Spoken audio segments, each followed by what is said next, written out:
Hey, my name's Jonathan, and I'm a veteran.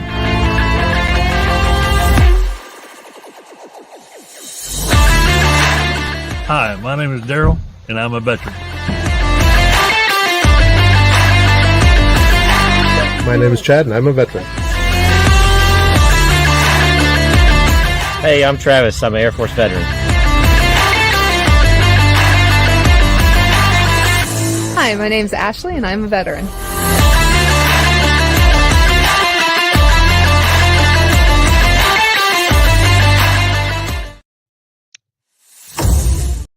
Hey, everybody. How's everybody doing? Jason, I see you're out there driving. Be careful. We want you home in one piece. So thank you all for joining me. And I've got a wonderful guest tonight. I know it's not Sunday, in case anybody's looking at the calendar going, what is up? But this was actually due to my mishap in scheduling. So Chris, my guest, wonderful. He rescheduled with me during the week, which I'm happy to do.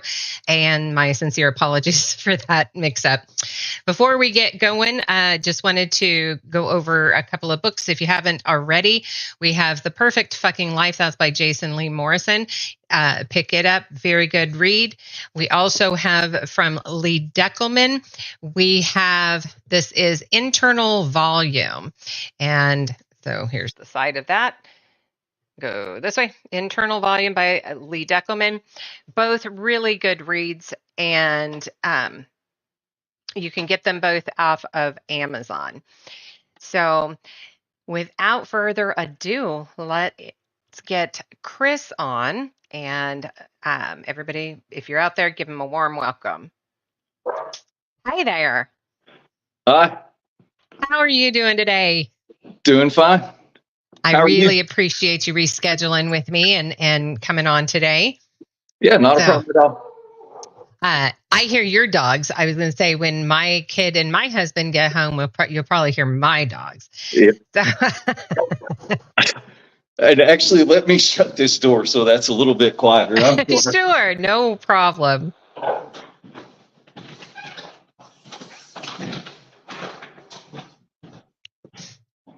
Sorry about that. That's okay. So I see snowflakes on your window. Is that a hope? No, it was from over the winter. My wife decorates, and she hasn't took them down yet. That's all right. Do all our redecorating. I love snow, so yeah, that would be mine. I'd leave them up just because I want snow. Yeah. Well, we definitely got snow this year. We had like 8 inches here back in January, I guess it was. Oh, wow. Yeah. 8 inches. I think we got, the most we got was like 4, maybe 4 All inches, right. I think is all. Yep. So not a ton, but I'll take what I can get. Right. So, right. yeah. So do you like snow? Yeah, I don't mind it. I've traipsed around in it for many times. Mm-hmm. Yeah. Yeah. It makes it pretty fun. A nice change of scenery. Everything looks so clean. Yeah. Yeah. It's fun to get out there and play with the kids in it. So. It is. When the kids were really little, the very first snow, didn't matter what time of day, I would wake them up if I had to let them go outside and play in the snow. Oh, the yeah. very first one. Yeah. Yep. That's a have to. Yes. So thank you again for, as I said, rescheduling. And sincerely apologize for that. That was kind of odd that I did that, but it's a one-off, hopefully. Hopefully it doesn't happen again.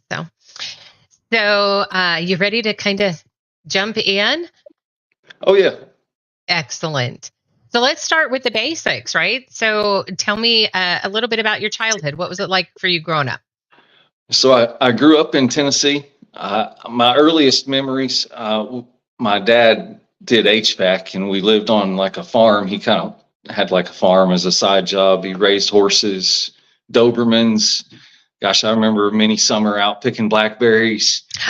And and then as he got a little older, he got a better job, and we moved into the city.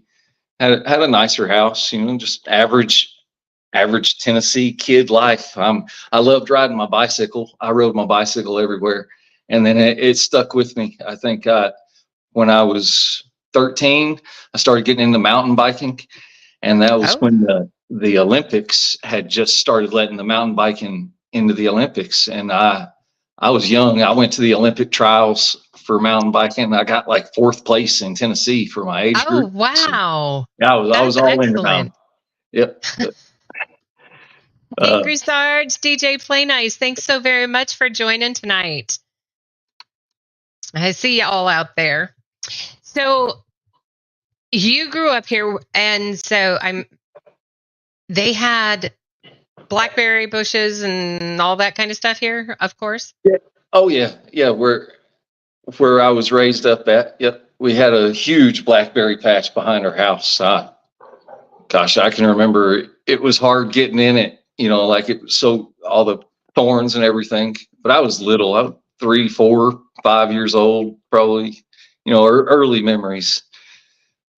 Yeah. I remember years ago, same, very little, like very, very little. We had a huge blueberry bush. Yeah. And I still love blueberries to this day. Yep. Absolutely.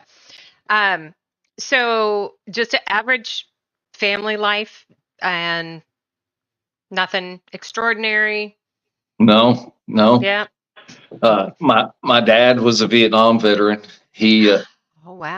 he knew he was going to get drafted, so he went ahead and volunteered.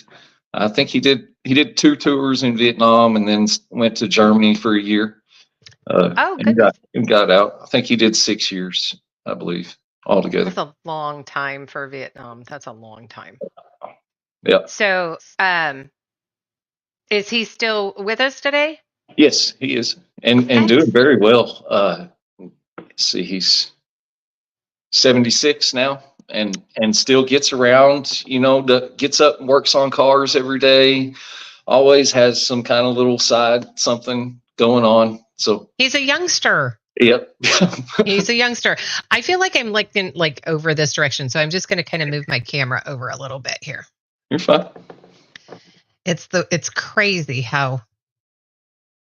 There we go. So I'm still looking over a little bit, but not as bad, I don't think. So, what about your education? Were you studious? Did you like school? No. I was trying to get out of school every chance I could get. I wanted to be outside. I was an outside kid. I loved it. Well, I would assume so with the riding bikes and all the time. But, I'm assuming that's kind of like our generation, right?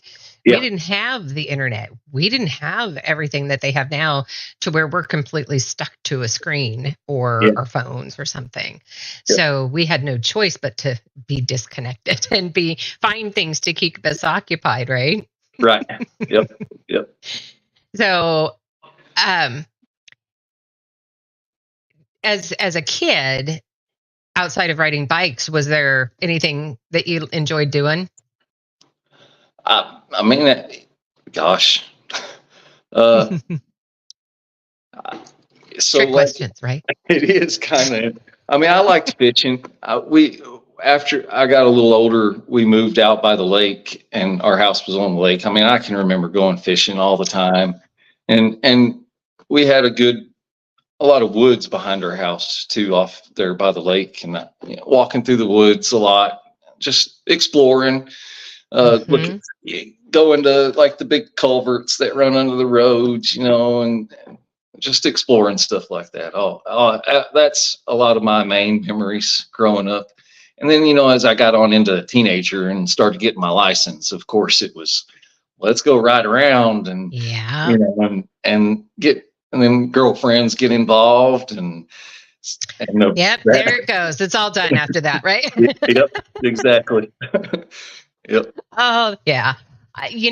That's always been one of those, I think, that rite of passage, right? That driver's license and having the opportunity to be more independent. And it doesn't matter male or female. It just is what it is there. Yep. So, yeah, I remember that. Yep. So what prompted you then, after you got out of high school, to join the military? So, following my dad's footsteps, I my grandfather was in the military. He was in World War II. My dad was in Vietnam. Okay. We had some of my grandfather's brothers were in the military. I mean, it's a long line of military history. And I think it kind of appealed to me because at the time they were pushing the whole, we'll pay for your college if you join and stuff like that. And we'll give you a sign-on bonus. And, nothing else was offering anything like that. So Right. yeah, we didn't have a lot of money. My parents didn't have a whole lot of money, that was kind of a second to it, but to pay for college and stuff like that. And it was an experience after getting in there, though. It was definitely. Yeah. So where did you end up going to basic at then? So I went to Fort Benning. So I joined in 99 under I forget what they call it now. Where you joined before you actually graduated school. I joined before I graduated. The Marine Corps calls it a Poolee program. I think it might have just been like early delayed entry. Yeah, delayed entry. Delayed entry. There you go. Look at that. So, and I was in that for like 6 months, the whole summer after I got out, graduated school, and maybe I might have joined in like April of 99, or I'm sorry, April of 2000. And then I went to basic training in August of 2000 at Fort Benning, Georgia. I was a commo guy, but I went to Fort Benning. Foxtrot 275, I believe, was my basic training. Nice. So, and you are Army, correct? Yes, Army. Okay. Forgot to mention that. So, you're Army veteran. Yes. So, what kind of funny stories can you tell about basic? Do you have any? I mean, I don't really have too many funny stories about basic. Interesting stories? Yeah, most of it's probably just your pretty typical basic training stuff. I mean, I can remember getting there and they're shaving everybody's head, and guys are walking out with Band-Aids on their head, and I'm like, oh no, wow, what's fixing to happen to me? Which I didn't have a whole lot of hair, but it was rough, and just the initial shock of it, I think, kind of was more got me. But once I got in there and got in the groove of getting up early in the morning and stuff, I did very well. It made me like a platoon leader for a couple of days. Wow. I'll say I was one of the better runners in our platoon too. So it's all that bike riding. Yeah, probably. Yep. Angry Sarge says that that's what he was in. He joined March 2000 and went to basic March 2001. All right. Or yeah. Had to make sure I read that correctly. Yep. After basic training, I went to Fort Gordon for AIT, and that was to be a communications specialist. Yeah, communications specialist. How long was that? It was, so I was there for a while. I was there for like 7 months, I think. But I think the training was only like 5 months, I want to say. But so while I was in AIT, Command Sergeant Major from the Ranger Regiment had come around and was asking for volunteers. And I sat through his little program, and at the end, I mean, I was the first one to raise my hand. I was like, I'll volunteer. If you need somebody, I'll do it. And had no idea what I was getting into. I mean, he showed us a video of all the cool stuff that they do, but didn't tell us what we were going to be going through during training. So they never do. No. But so they had to hold me over for a while after I finished my course, so I could get an airborne slot. And then I want to say I was a holdover for a couple of months, and so I went from Fort Gordon right back to Fort Benning and did airborne school and did the duffel bag drag across the road to RIP. After that. Okay, so what was airborne school like?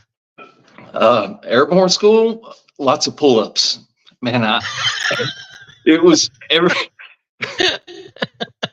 everywhere. It's interesting that that's the one thing that popped right out of your head so fast. It was like every time you entered the barracks, you had to do pull-ups. Yeah, I think you had to do 10 pull-ups. Oh, Every wow. time you went into the DFAC hall, you had to do pull-ups.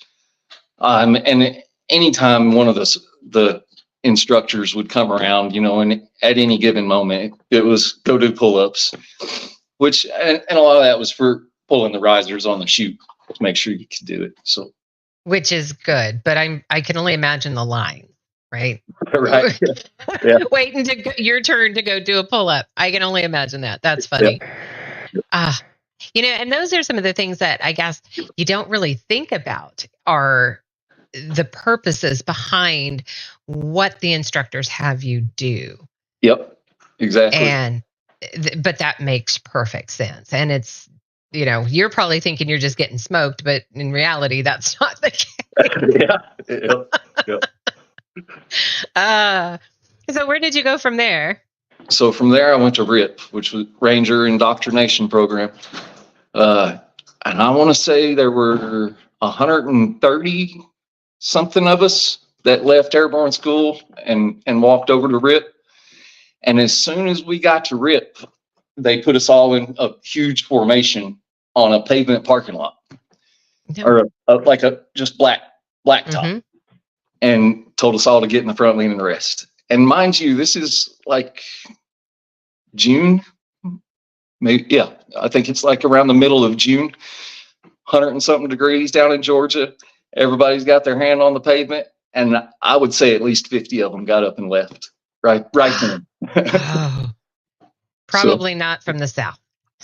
Yeah, no, they weren't gonna deal with. Yeah, not used to the heat for one at all, probably. Yeah. So I can only imagine. Oh my gosh. Yep. And 50 out of that group. So we only graduated. So RIP was three weeks. Yeah, 3 weeks, and I want to say there was only like 40 of us that graduated. Oh my gosh. Yep. Dropping like flies. It was a lot. Another one of the things that made a lot of people stop, and we had to give each other a nasal pharyngeal, which is where like you put a tube up your nose and then it goes down the back of your mouth so you don't swallow your tongue. And we had to practice giving those on each other, and there were a few people that didn't. And this was towards the end of the program when most everybody had gotten weeded out, but we still lost a couple then too. So that would be difficult. Yeah. Especially where you're, I'm assuming, awake. Oh yeah. Yeah. You're awake. Yeah. Yep. No. You can hear I'm out. the little cartilage part back there in the back of your nose. You can hear it pop when it goes back there and everything. Lovely. Yeah. And log or field week or like nav week when we were there, a lot of people didn't make it through that. They'd wake us. Really, we didn't even sleep. If we got sleep, we'd get maybe an hour, 30 minutes, an hour. Oh gosh. And they'd get us up and we'd have to do log PT where 4 or 5 of us would have to carry logs and just run around the field and do all kinds of crazy stuff with it. They'd make us do koalas, hang upside down on a tree. Really? Yeah.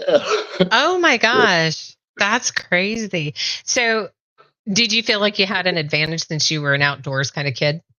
I did. I don't think there is an advantage to come into the terms of not quitting. I mean, so in your mind, when you're doing all that crap, everybody is saying you just quit, man. There's no reason to be doing this to yourself. It's that mentality of not quitting is right. And it's internal is really what it is. And yeah, that's always tough because you want to, and it's hard to talk yourself into sticking with it. You got to be able to see the light at the end of that tunnel, I think. Right. I mean, that's my guess. So never been through it, but I can imagine. Christine White, welcome. Appreciate you very much for coming out. My mind is going faster than my mouth today. So, gosh, what kind of things in RIP then did you learn? Okay, so that would be the main thing is keeping control of your mind and kind of knowing that everything that I did was not really physical. It was more mental, like that they taught you. I mean, not everything you do is 90% mental and 10% physical. No matter how hard it looks standing back and watching somebody do that, they're using more of their mind to make themselves do it than they are physical capabilities. I think that was the main thing I learned from it. But I mean, other than that, they taught us plenty about land nav, medical stuff, and really, and the Ranger Creed. I mean, that was, gosh, we got weekends off, but they were spent writing the Ranger Creed down just about all weekend, hundreds of times. This is like a 6 paragraphs, and we spent a lot of time remembering that because we had to do the whole thing. Oh, wow. Yeah. Kind of like Romeo and Juliet, remember in school, and you had to, or at least we had to regurgitate that back. Yep. Memorization. And that was pretty much telling us how to live, how to keep our morals about us and what kind of attitude we should have throughout every day. Right. Christine White says, welcome. She says, hello and welcome. Thank you. So then from there, where did you end up going? So from there, I went to 2nd Ranger Battalion. I was at Fort Lewis, Washington. And, like you were talking about, you trying to see that light at the end of the tunnel. I thought I had gotten to it, but really the hazing and the real training was just beginning when I got there. So that was another feat in itself. But when I got there, I went to the headquarters company, and I met probably I was roommates with most awesome dude. His name was Jay Blessing. He later died. But, I'm sorry to hear that. And so, I mean, I can remember when I first walked in, they assigned me my room, and it was a specialist that was in the commo room. He had brought me up there and showed me my room and introduced me to him. But then as everybody left and it was just me and Jay in there, he was like, all right, dude, get down, get in the front room, lean and rest. We're going to come up with some rules right here. Cause he was a specialist at the time. He was a little older than me. He had already been in battalion for a couple of years. He was the armorer. And, put me in the front, lean and rest, and told me this is how it goes, watch, do what you're told, and everything will be fine. And me and him were cool after that. It was, even though, because he was tabbed, he had already been to Ranger school. And usually when you get to Ranger Battalion and you're not tabbed, that's like, you're less than, you know what I'm saying? But he kind of put that, he gave off that attitude of there is light at the end of the tunnel. Everybody's not going to be a dick to me just because they got a tab and I don't have mine yet. So, right. Oh, see, that's good. That's a positive thing then. Yeah. Yep. Excellent. So I stayed in HHC for about 6 months. And HXC, what's that? That's headquarters company of 2nd okay. Ranger Battalion. So I was in headquarters company. And so this is pre 9/11. And while I'm there, I was in headquarters for, I think, maybe 6 months.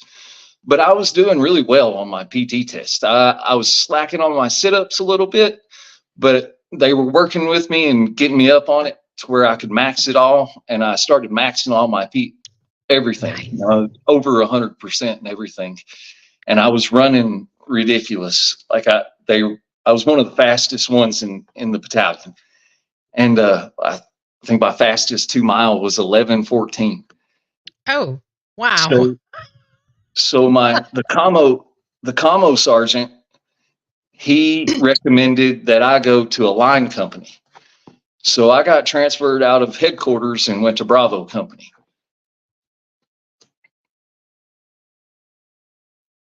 Maybe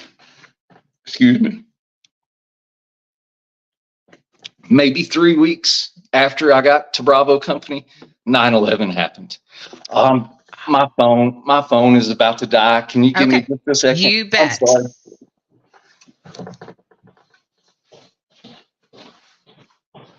Hey, Willis, welcome. That's okay. Appreciate you jumping on. Christine, yeah, sit-ups. I remember doing sit-ups when, of course, we had to do them in PE all the time. But, oh my gosh, yeah, they can be a killer, especially when you're doing them on some, just a flat, solid ground like concrete or something like that. It's always nice if you can have something else like a mat or what have you to be able to do those sit-ups. So, and Chris, if you've not heard of Homefront Sit Rep podcast, that's one for you to check out. Great people over there. And on that, they've got a lot of veterans that come on and talk about whatever. So you can get a lot of great resources from their show as well. There's something right up at the top of your phone. Or is it? Oh, wait, there you go. Excellent. I was like, what was that? But I think it was a fan or something. It's the flower. I have it leaning against a vase of flowers. Excellent. So you were seeing like the top of the flower. I thought for a second it was like the sconce for the lights on your ceiling fan, but I was like, but that's awfully close. Yep. So yeah, sit-ups. Angry Sarge says same thing. Sit-ups always suck. Not anything I like to do. No, it was no fun. Yeah. Okay. So like their regiment to get me up to 100, I think I had to do 80. I think I had to do 82 sit-ups to get 100 in a minute? In 2 minutes. 2 minutes? Yep. To get 100 on the PT test for them. So my regiment to get to that was for about a week and a half. Every hour on the hour, I had to sit down and do 100 sit-ups, and then I had to do Ranger crunches after that. And I can remember there for a couple of days, it was just, I woke up sore, and I was like, man, I was telling myself I can't do this, but it got to where it was taking like the whole hour just to do the sit-ups and crunches. Yeah.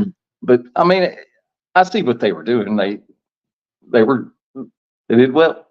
Yeah. Got me up there. Exactly. Do you have something you can prop that up with, or is it falling down on you? Yeah, it's falling. Yeah, there you go. It's kind of that'll work. Excellent. So you were talking about shortly after you got there that 9/11 happened. Yeah. So after I went to Bravo Company, it wasn't long. 9/11 happened, and when 9/11 happened, we were out doing PT. I think we were doing a 5-mile run, and when we came back, it was already happening. And I can remember somebody leaning out one of the barracks windows and hollering, "Get ready to go to war, boys!" And I'm looking up like, what is he talking about? What's going on? And we get inside to go eat breakfast at the DFAC, and on the TVs they're all showing the planes crashing into the Twin Towers. Yeah. And so I'm like, oh yeah, get ready to go because it's fixing to happen. I'm in the right spot for it. So yeah, I suppose that's definitely a day you remember, right? It is. People ask if you remember where you were at when that happened, and it's like, oh yeah, I remember exactly where I was at. And so, did you have time to let your dad know that you were going to be deployed? So we didn't deploy right away. I believe 3rd Battalion deployed first, but Rogers Ridge happened, and then we went over right after Rogers Ridge. So we flew into Masira Island first. I think we got there in like late February. And then from there, we went to Afghanistan early March. Stayed in Afghanistan for 8 months, I believe. So we came back November or December. I can't really remember. I know we got back before Christmas. I can't remember if we got back for Thanksgiving or not.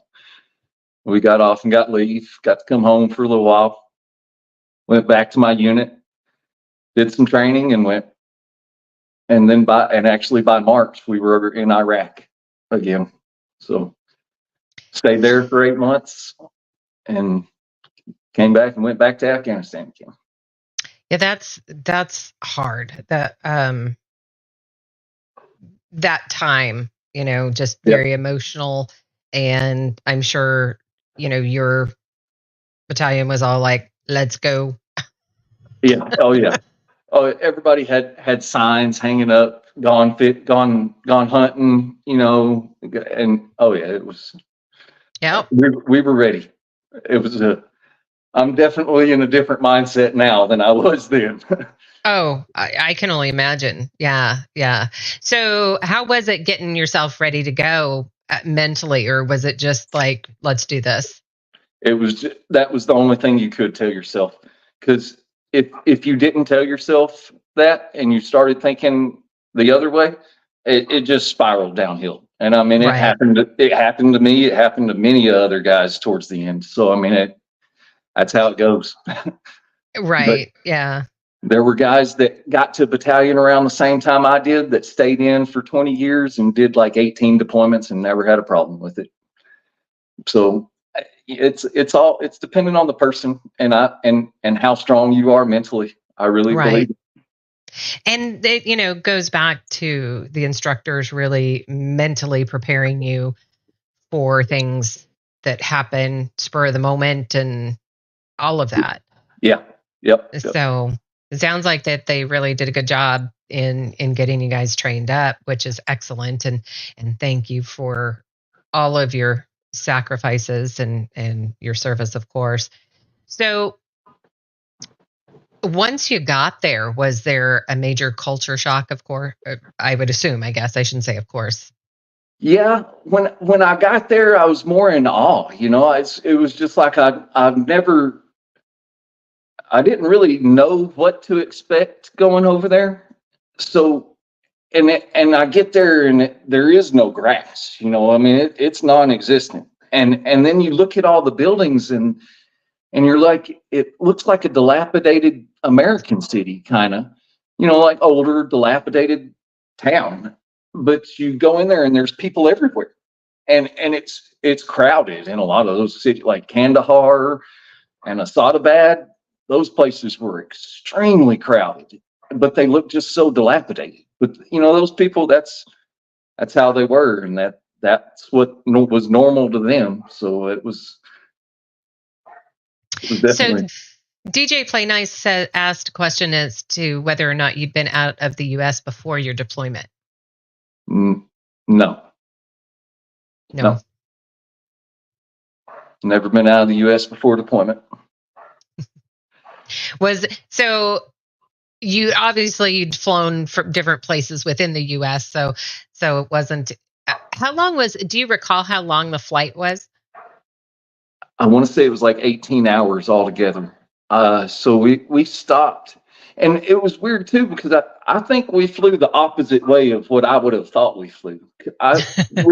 We were at Fort Lewis, and I believe we flew to like Maryland, and then we went to Germany, and then down to Masira Island, and then up into Afghanistan. I would have thought, if we were at Fort Lewis, we would have just took off that way. But I guess there's probably more to that than I know. I'm sure looking at it afterwards, we would have had to fly over China or Russia, and I'm sure that's something above my head. Right, above your pay grade. Yep. Why they make the big bucks. Yep. And so you're there. How was I have to ask this? How different was their food? Like, was there anything that you ate and you're like, what is this? No. So I didn't. I knew what most of what I ate was. So speaking of food, so we went to this place called the Skin Valley, and it was just a little dump. I mean, it had one nice looking house, if that's what you want to call it, but it was more of just like a wall. The wall might have been 100 foot by maybe 150 foot, and then in the middle of that wall was just a big open area with maybe like some shelter around here and there. And I think we went in there and paid that guy to stay there. We set up our tents and set up some Hescos inside of the little thing there, but they cooked us food, and they were cooking us goat. We were eating goat, but honestly, that was some of the best food I had ever ate. Afterwards, after the first couple of times we ate it, we all had the shits for a few hours and got sick. But once we all got used to eating that food, we were having no problem with it and loved it. I mean, they made some of the best pita bread I've ever eaten.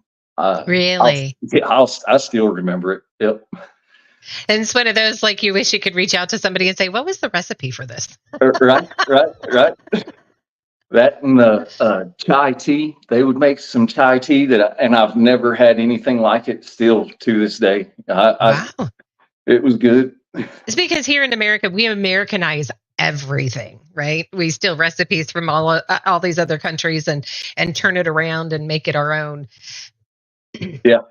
So DJ Play Nice says he was in awe many times traveling abroad, and he can't even imagine the awe that you had experiencing it. Yeah. So I have a picture on my phone of that place, the Skin Valley. And if I could show it to you guys, I wished I could, but I don't know how to do all that. But That's all right. Beautiful. I mean, you can see our little setup there, and you can see the wall. But then, off in the background, it's just huge mountains, mountains that I had never seen before. Even being up in Washington, like Mount Rainier and Mount Hood and all that. Mm-hmm. Yeah. These mountains made those look like, babies. Interesting. Huge. It was some very beautiful scenery in some of those places. If you want to, after the show, you can text me that photo and I'll figure out a way to snap that in there for anybody who wants to see it after the show. It'll be on the tail end of this recording. All right. Angry Sarge cannot speak today, says there were so many things I liked overseas. Pretty crazy to be in the market all nasty and stuff, but the food was great. Yeah. And so how long were you set up in that little area? I think we were there for about 3 months, somewhere about around 3 months. And the hospitality was pretty good, sounds like. Yeah. From the people that were close to us. Yeah. Definitely. Nice. So, and up to this point, do you have any interesting stories as far as things that occurred that you can talk about? So on that first deployment, a guy, one of my good buddies, his name in Bravo Company, his last name is Velasco, but we were in Kandahar and we had pretty much just gotten in country. We may be there a week, maybe 2 weeks, and we're sitting on like a little rock wall and just sitting there talking, bullshitting. And like I look around him and I see something on the wall, and it didn't really register at first, but it was pretty big, like that. And and he keeps talking and like that thing, it came closer. So I grabbed him and jumped up, and this was a camel spider. And like it was running over there to jump on him.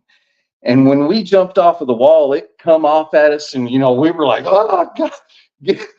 What it looked like alien, like a face hugger. We had no idea. Had never seen a spider like that. And they didn't really, they told us about camel spiders, but they didn't show us pictures of them or warn us what they do or anything like that. We figured it out. Yeah. So for those of you who have not maybe you've heard of the spider, but you don't know what they look like, go out, take a look, Google it, because they are insane, the size of them. And there's also, I know, some YouTube videos of them that are found in barracks. Yeah. And, oh my gosh. Yeah. Pretty nasty. So Ooh. Well, see, did he tell you that you saved his life? He did. Yeah, later. We after I got out, I didn't stay in close contact with a lot of people, but after Facebook had come out, I had gotten on there and found him, and I was like, "Do you remember that time we were sitting on the wall?" And he was like, "Yeah, dude, you saved my life, man." I'd have been, yeah, for sure. Indebted for life, I'm telling you. Spiders are not my friend. DJ Play Nice says no bolo warning for camel spiders. Nasty little creatures. Oh man, that is pretty funny. So from there, where did you end up going? From after Kandahar or after Shem? Yeah. So when we first got in country, I was in Kandahar for a few weeks. So I was a comm guy, and we were more or less just waiting. So our main job was being a QRF, a quick reaction force, for any special operations units. And it really, I think it seemed like it got to the point where nothing, it was like nothing was happening. And then that's when it happened. That's when we got, wow, they come and get your shit, get on the helicopter. You got 15 minutes to be here, and we're going to be on the helicopter leaving within the hour. And that's when we went to the Skin Valley and stayed there for about 3 months. After that, a lot of it, I honestly, I don't remember a lot of it. I think I try to block a lot of things out on it. That's fair. That is completely fair. Yep. But yeah, that's one of the big things I remember about it. I mean, I've never had friendships like that ever since, though. When I was especially in Skin Valley, I made friends with some of those guys. I'll never forget conversations we had, and that it's been 25 years almost, or 20 years. It's been a long time. Seems like it's yesterday when you think about it, though. It's just. And, I've heard that from so many veterans that, friendships, quote unquote, friendships forged in fire are like some of the so amazing. Like they'll last forever. Yeah. And to have that is just amazing, especially with everything that you as veterans have seen and done, and to know that there are people out there who know exactly what it is you've seen and you've done, because they've been right there. So that's excellent. Angry Sarge says that he remembers dropping ordnance on a weapons cache because it was a camel spider nest on a date farm. Oh, the joys, right? Right. And here I thought we were done with that topic. Spiders are, they're just nasty little creatures. Yeah. So, gosh. And then did you end up being deployed again outside of that, or? Yeah. So after we went to the Skin Valley, I believe I went back to like Kandahar for a little while and kind of rode out the rest of the deployment there. I don't really remember anything else major happening.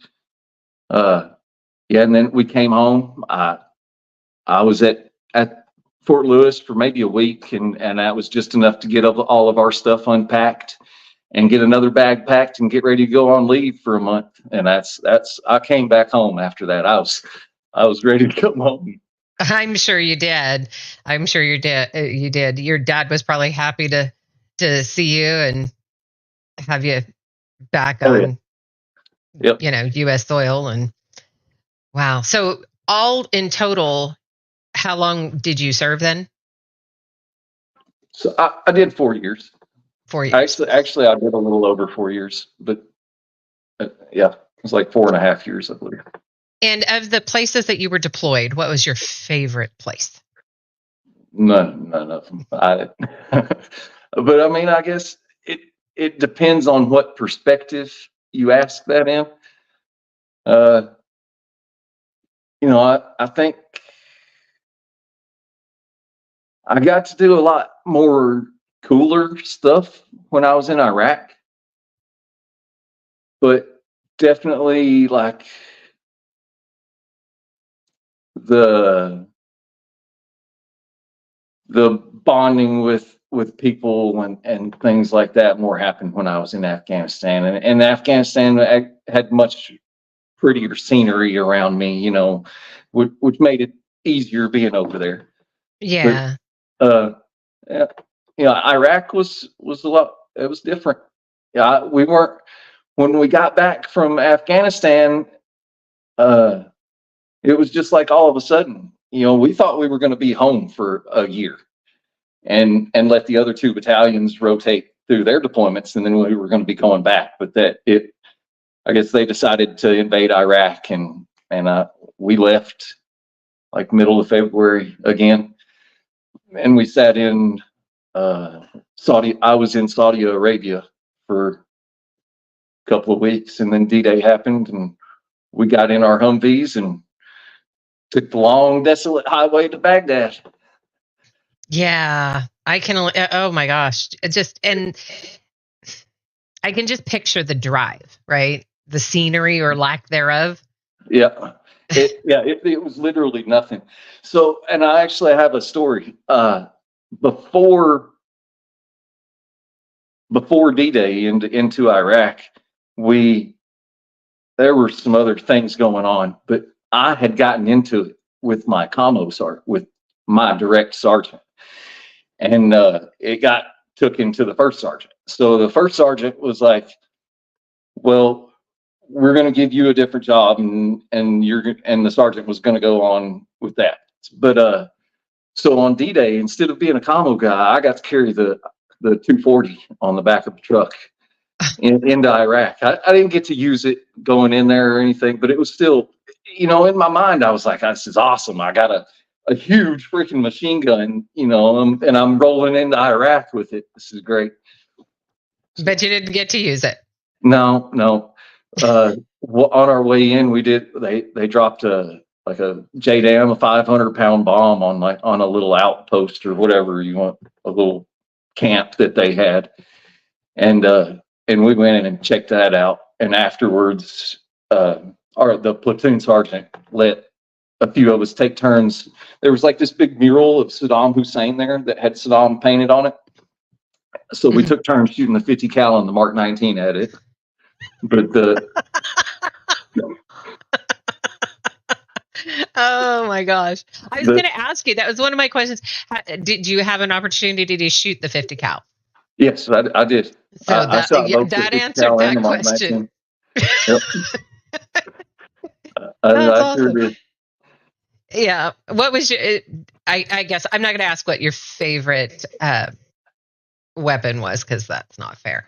But I've shot a 50 cal.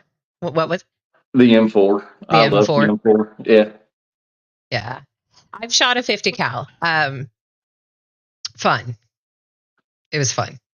Yep. And they actually there's a place they rent it out. You can shoot one shot, $10, but you get to keep the brass. Yeah. So I was like, let's do this. Yep. So as you got out, so before, I guess prior to you transitioning to a civilian and your end of service date, did they provide you any resources at all on going back to civilian life? Nope. Nothing? Nope. And did you, so you just had to figure it out. And so what was that journey like for you? It was a rough road. It really was. And so like I kind of got in some trouble after that third deployment. A lot of things happened. That's when Jay died, and I kind of lost control of myself. I got a DUI. I got in trouble, and I got out. And I think when I got out, I had the mentality of I don't want anything else to do with it. I just want to wipe my hands of it and be free of it. Start a family, find a good job, and live the rest of my life. And I never really went to the VA, but it was hard. Like anxiety, man, I had horrible anxiety about certain things, and it just, but over time, I mean, I learned to make my own coping mechanisms and deal with it. And it's been a hard road, I will say. Have you found talking lots of to others? alcohol and lots of Oh, pot yeah. were involved. And that seems to have been a lot of trend, for that. So, and definitely no judgment here. The things that you guys have seen is probably beyond my comprehension. And so, but so you didn't seek any kind of mental health. No, I sure did. Not for a long time. I can remember maybe 5 or 6 years after I had got out, my dad was like, "You should just give the VA a try," because I didn't have any health insurance, and I did construction. I framed houses. And still after I got out, so I was I was wearing myself down and probably needed to be having a yearly checkup and stuff. And my dad was give the VA a try. Yeah. And I went in there, or I called and made an appointment, and I saw a doctor, and the doctor was like, "Well, you're not really having physical problems right now, but let's get you in here to talk to a psychiatrist about, if anything bothered you overseas and stuff." And when I got there, it was an Indian woman, and in my mind, I was just like, I'm not doing this with an Indian woman. But I was still young, and I didn't have all of the knowledge that I do now. So, I just had that hostility still towards it. And wasn't that I was racist. That was what they taught us, Yeah. In all honesty, if you were in a Ranger battalion, you were probably trained to be a mini psychopath, more or less, and being able to control it. And like one of my previous guests, Lee Deckelman, put it, that internal volume was probably maxed out at that point. Yeah. Yeah. And I can remember getting back too. And so where my wife grew up was a very, very small town, Huntland, Tennessee. And there was just one gas station there. And me growing up, I always knew the people that owned it. Well, when I got back and I go to that gas station, there's now Indian people owning it. I walk in there and I see Indian people, and I just turn around and walk right back out. And as I'm walking out, a younger guy was walking in, and he was the store owner's son, and he was just bringing something in.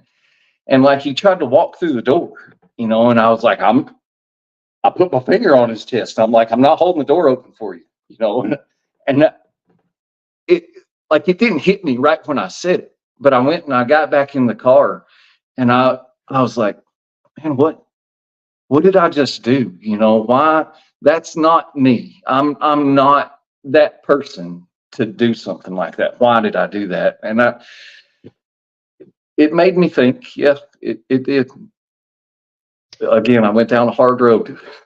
And did you end up talking to other veterans or family? Did that help any? More talking to my dad probably helped me more than anything. And eventually, I did start going to the VA, and I started talking to the psychiatrist pretty regularly, and they put me on like sertraline and all that stuff. And I've weaned a lot down from it. They had me on a huge dose. I felt like it made me a zombie for a while, and I was every excuse I could get to not take the medicine, I was. Yeah. But it has been a hard road, I will say. And gosh, and so as long as you've been out of the service, and you've done this on your own, what kind of message do you think you'd want to give to any of our current service members as far as that goes? Don't ever be scared to speak up. Always, if something is bothering you, talk to somebody. I've had to call the crisis line before just to talk to somebody. I have no shame in it. Before, like right when I got out, I would have had shame in it, but there is no shame in it. Don't let it bother you. Don't let it get to you. Whatever is going on, it can be fixed. Yeah. I promise. Yeah. Those are really great words. And at the end of the day, we're all human. We're not machines. Exactly. Yep. And I've said this from my very first show. I believe people have the wrong impression of our veterans because they think that you have no feelings, right? You've been hardened, but it's absolutely the opposite of that. You probably feel more than most people because you've been through so much. But the problem is you don't know what kind of outlet to utilize. Yeah, I don't know how to communicate it. Yeah, you're so used to compartmentalizing everything and pushing everything down, and it becomes second nature because that's how you were trained. Yeah. So I agree. I mean, getting it out there, talking to people, I think is a great message for anybody, not just veterans, anybody who is needing to communicate with somebody. I mean, it's either the crisis center or, a neighbor, a friend, a girlfriend, a boyfriend, a husband, a spouse, whatever, and get it out there because guarantee you, once you get that out, you might feel a little embarrassed about it. Initially, I can't believe I'm spilling all of this or what have you, right? Yep. But then it's like this weight has kind of been lifted and you can take a deep breath again. Yep. That is exactly the feeling. You described it to a T. Yep. Yep. And, I've had my fair share of traumas and such. So, I understand PTSD and obviously nothing like what you veterans have gone through. But it's the same concept, right? Talking to people and be it a friend, it doesn't matter, get it out there, swallow that pride and ego and get it out there because it's going to fester. Things are going to happen and not always good. So, yeah.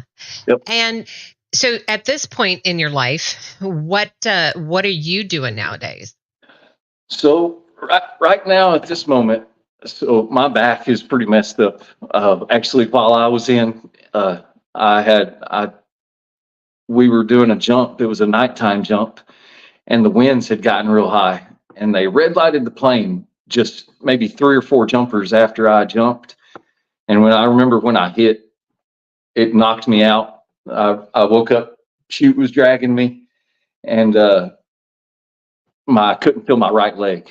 Oh no! So, but I still got up and I made it out. But so I crushed I herniated the disc and never did anything about it. Because when you're in Ranger Battalion, you don't go around complaining of being hurt, because if you did, you got kicked out. Right. And when they kicked you out, you went to Korea or some shithole assignment that nobody wanted. So I'm paying for it these days. I think I'm scheduled for back surgery on July 27th, I believe is what it was. Well, make sure you keep me posted, and we can keep our viewers updated on how you're doing, because it's a community, right? And that's what it needs to be. And we're here for you. You've been here for us and helping with our freedoms and making sure that we're all safe, and it's our turn to be there for you. So I appreciate that. Anybody have any questions for Chris? Feel free to get those dropped in the chats.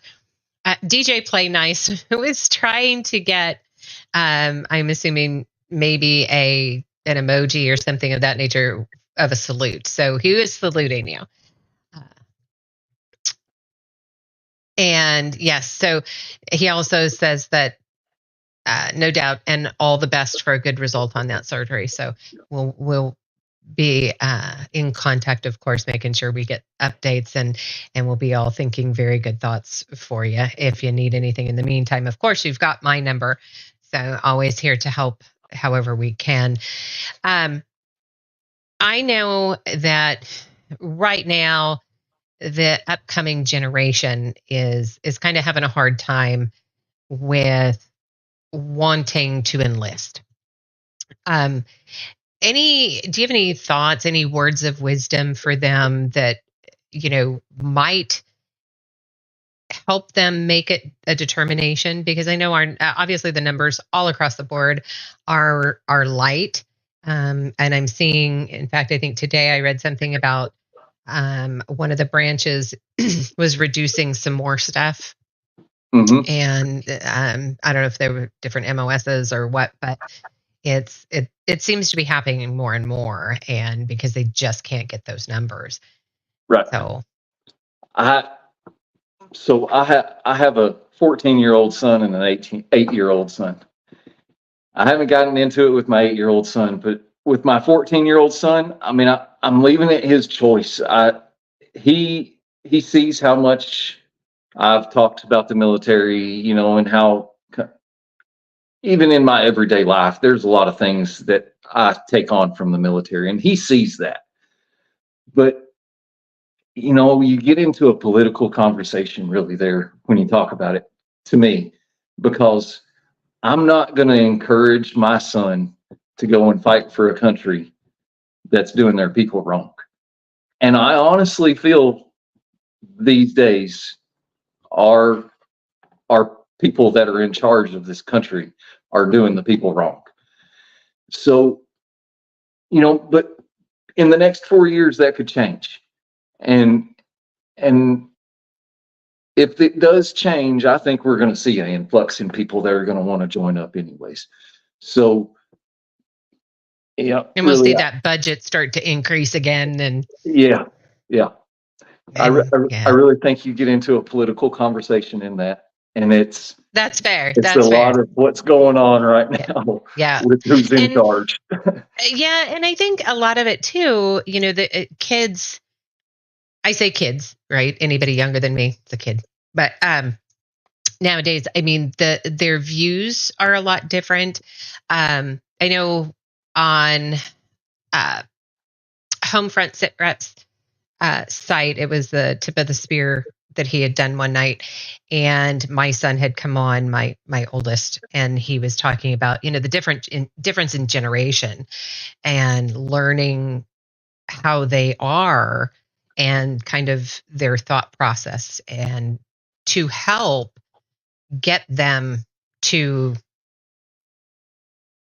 their mind, to where both sides are on an even keel, right? Instead of constant, not understanding because it's a different generation, right? Yeah. It's learning to understand, and I think that is one of those things that we tend to overlook as an older generation, because we grew up like this, and look at us, we're fine, right? We made it. Yeah.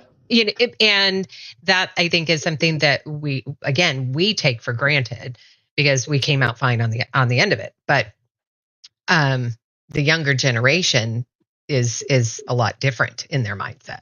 Yes. And so that leads me to say, you're right. Like our upbringing from the late 70s and 80s is so much different now, and it caused us to have a different mindset. So it's like me, I was always out riding my bike, whereas these days they're sitting inside. So that's, I guess, what's the saying? Hard times create strong men, and strong men create good times create weak men. Yeah. I mean, it makes sense. It's happening. I mean, and it comes in little bitty stages, Yeah, it's throughout. absolutely cyclical. You bet. Yeah. And just like everything, life is cyclical. And we learned by doing, right? We didn't have a lot of things just handed to us. And I think my thought is that we've given so much to our children, because we always want our kids to have more or do better than what we had, right? So we push that and then that's kind of the end result, is nothing is good enough. Yeah. Yeah. Yep. So we'll see how things go as the years go by, and hopefully we'll be able to find a point where we can understand them and they can understand us, and right. Yeah. But we definitely have to make a conscious effort to do so instead of just brushing off the feelings and just saying, I don't understand. Right. So, but yeah, Jason says, thank you for your service. And we wish you the best in your recovery. He also did say, that you had some really good points, and he thinks you're more right than people want to believe. So, yeah. All right. Well, is there anything else that you want to say? Any final remarks to our listeners out there? Just thank you all for listening to my story. It's great to have the opportunity to be here. I just thank you again to everybody. Well, we're all here for you. And again, thank you very much for taking the time and coming on. Also, everybody out there in the comments, be sure to like, share, comment, subscribe if you haven't, if you like the show, and support our veterans. We really appreciate it. So everybody, y'all have a great night. And got a little bit of an outro here. Let's see how that goes. But y'all have a great night.